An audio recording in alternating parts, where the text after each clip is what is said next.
Hi, Dylan. Hey, fellas. Is Dying Light 2 worth playing here and now in 2024 and beyond? Well, I'll try and keep this video short and sweet, to the point. I loved Dying Light 1, so if you love Dying Light 1, then this game is definitely worth playing. I avoided playing this around launch because I wanted to see what a year or two in the oven could achieve in regards to updates and that kind of thing, and I'm glad I did because it's free on PlayStation Premium service at the moment. I'm not sure if it's free on Game Pass. It wasn't when I last had a look, but it might be. Who knows? But it's usually on sale as well these days. So combat is fantastic. I really like the melee combat in this. I prefer it to the first game. I think you have to be a fan of parkour, or at least you don't mind parkour to get something out of this. If parkour really annoys you, then avoid this game because there's lots of it. But it's satisfying when you are hurling yourself over these buildings and jumping from tall towers and the like, and it's just a cool game. I think this is not an underrated game,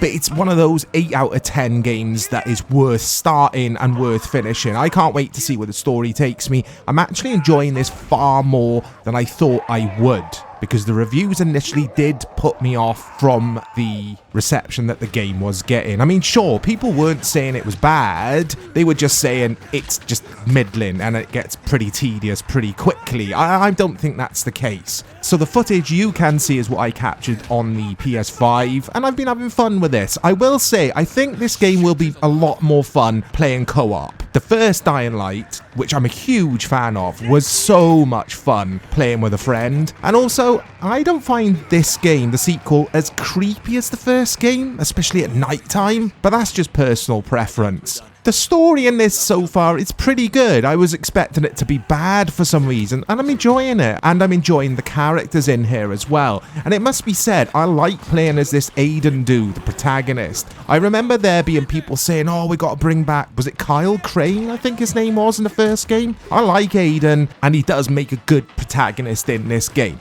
Is this worth your money though? I mean, yeah, it's worth playing, but is it worth buying? I would say yes if you can get this in the sale. I don't think this game's really worth 60, 50 quid. It's definitely worth 20, 25. I would push to 30 quid for this for sure. I think graphically the game is really beautiful at times, and performance on the PS5, and I'd imagine Series X will be the same. The frame rate is great because I'm playing in the default performance mode. You can change that over to a fidelity mode, but then you're not going to benefit from the higher frame rate. So I would advise just keep it in performance mode to get the most out of this game. Again, you got lots of parkour and running away from stuff in this game. There's a lot of action here. There's a lot of just meeting up with quirky characters on your journey, and it's just a time sink. It's a good game to sink your time into, hence time sink. So I said I'd keep it short. It gets a yes from me. It gets a thumbs up. It gets the chorizo seal of approval. And that's what these worth playing videos are about. Short, sweet. Is it worth playing? Again, it's just my opinion. And again, I'm going to go back to the point I made earlier. I actually surprised myself with this. I did not think I'd enjoy it. For whatever reason,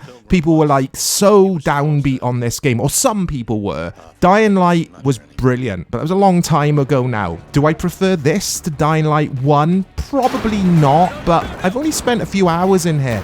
So far, so good. So it's kind of a first impressions video as well, even though this game's been around forever now. Download it if you've got subscription to PlayStation. I want to say PlayStation Premium. That's what I've got. You may get this on the tier below that, but it's free, kind of, if you've got that subscription. So check it out. As for the PC players out there, I don't know how this performs on PC. I'm sure it's absolutely fine. This had all of its updates by now. I prefer to play games a year or two after their release anyway these days, because you're getting a better version of the game. Well, 99% of the time you are anyway, and that's what I'm going to do with Stalker 2, because that game intrigues me. But as I'm recording this, it needs updates, so I'll wait for the updates for that, and I'll make a worth playing video on that as well. Hope you've enjoyed this video. I hope there's at least one person out there who may have found this helpful. look out for more content coming to the channel. Look out for more worth playing videos. I'm going to try and do more of these. I'm thinking of taking a look at Marvel's Guardians of the Galaxy next. That is also on the PlayStation Premium subscription service at the moment. I have downloaded it. I can't wait to jump into that. I'm going to finish Dying Light 2 first, I think. But yeah, I'll do a video on that and just all the other stuff we've got at the channel. So thanks for watching, guys. I'll speak to you soon.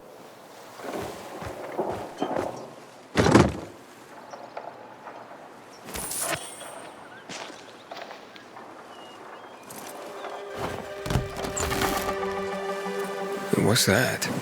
Crystals. Someone must have stashed them here. They formed after the chemicals were dumped on us. Some believe they delay infection. Folk superstition. So you don't collect them? Sure I do.